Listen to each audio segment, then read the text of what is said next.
Audio clip number 58۔ انشاءاللہ عز و جل اس کلپ میں آپ قرآن پاک کی سورہ بقرہ کی آیت نمبر 173 سے 175 کی تلاوت، ترجمہ اور تفسیر قرآن صراط الجنان سنیں گے۔ بسم اللہ الرحمن الرحیم۔ ترجمہ: اللہ کے نام سے شروع جو نہایت مہربان رحمت والا ہے۔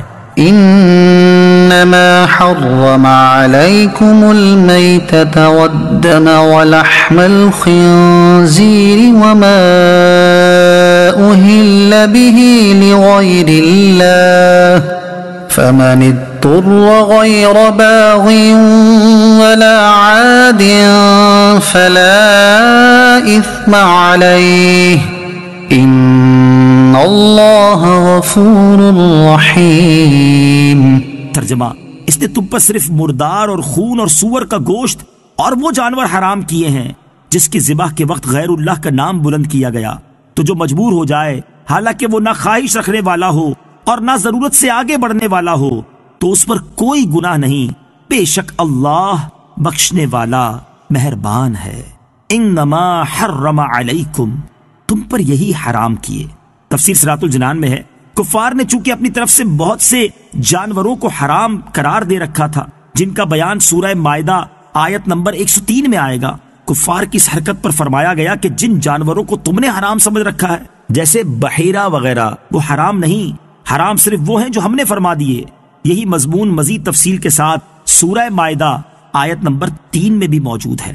فمن اضطر، تو جو مجبور ہو جائے۔ تفسیر صراط الجنان میں ہے، مضطر یعنی مجبور جسے حرام چیزیں کھانا حلال ہے، وہ ہے جو حرام چیز کے کھانے پر مجبور ہو اور اس کو نہ کھانے سے جان چلی جانے کا خوف ہو اور کوئی حلال چیز موجود نہ ہو، خواہ بھوک یا غربت کی وجہ سے یہ حالت ہو، یا کوئی شخص حرام کے کھانے پر مجبور کرتا ہو اور نہ کھانے کی صورت میں جان کا اندیشہ ہو۔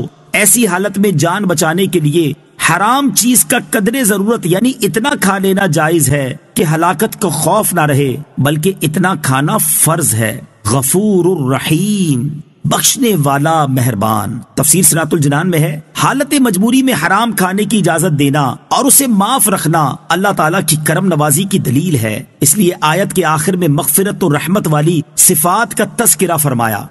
ان الذين يكتمون ما انزل الله من الكتاب ويشترون به ثمنا قليلا اولئك ما يأكلون في بطونهم الا النار ولا يكلمهم الله يوم القيامة ولا يزكيهم وَلَهُمْ عَذَابٌ أَلِيمٌ۔ ترجمہ: بے شک وہ لوگ جو اللہ کی نازل کی ہوئی کتاب کو چھپاتے ہیں اور اس کے بدلے ذلیل قیمت لیتے ہیں، وہ اپنے پیٹ میں آگ ہی بھرتے ہیں، اور اللہ قیامت کے دن ان سے نہ کلام فرمائے گا اور نہ انہیں پاک کرے گا، اور ان کے لیے دردناک عذاب ہے۔ ان الذین یکتمون ما انزل اللہ من الکتاب، بے شک وہ لوگ جو اللہ کی نازل کی ہوئی کتاب کو چھپاتے ہیں۔ تفسیر صراط الجنان میں ہے، کافروں کے گروہ مشرکین کے اعمال کا ذکر کرنے کے بعد اب دوسرے گروہ یعنی یہودیوں کا تذکرہ کیا جا رہا ہے۔ پہلا گروہ اللہ تعالیٰ کے حق میں کوتاہی کرنے والا تھا اور دوسرا گروہ مصطفیٰ کریم علیہ الصلوۃ والسلام کے حق میں کوتاہی کرنے والا ہے۔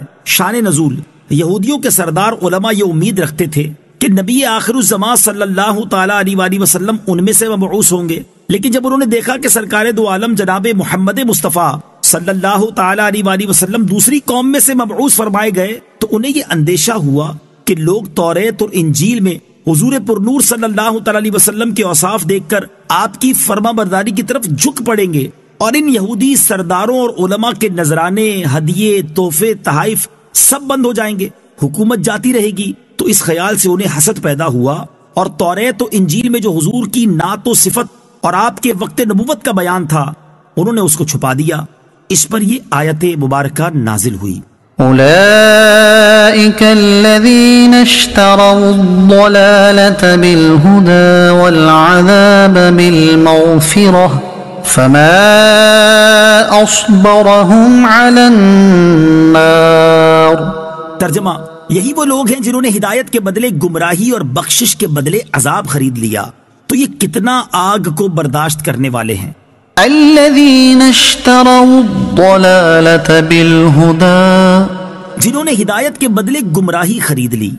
تفسیر صراط الجنان میں ہے، یعنی جو ہدایت و مغفرت یہ لوگ اختیار کر سکتے تھے، اس کو چھوڑنے کو یہاں فرمایا گیا کہ انہوں نے ہدایت و مغفرت کی جگہ ضلالت و عذاب خرید لیا۔ یہ نہیں کہ ان کے پاس ہدایت و مغفرت تھی اور پھر انہوں نے اسے بیچ دیا۔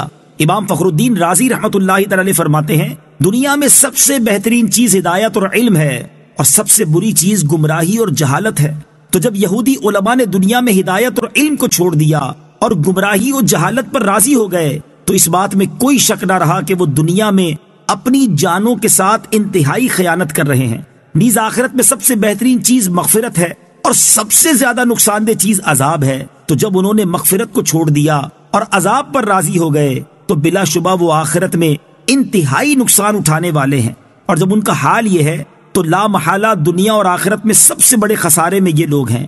اس آیت میں یہودی علماء کے بارے میں فرمایا گیا کہ انہوں نے مغفرت کے بدلے عذاب خرید لیا، کیونکہ وہ حق بات کو جانتے تھے اور انہیں یہ بھی علم تھا کہ سید المرسلین صلی اللہ تعالی علیہ وآلہ وسلم کے اوصاف ظاہر کرنے میں اور ان کے بارے میں شبہات زائل کرنے میں عظیم ثواب ہے، اور تاجدار رسالت صلی اللہ تعالی علیہ وآلہ وسلم کی عظمت و شان چھپانے میں اور ان سے متعلق لوگوں کے دلوں میں شبہات ڈالنے کی صورت میں بڑا عذاب ہے۔ اس کے باوجود جب انہوں نے حق کو چھپایا تو لا محالہ انہوں نے مغفرت کے بدلے عذاب خرید لیا۔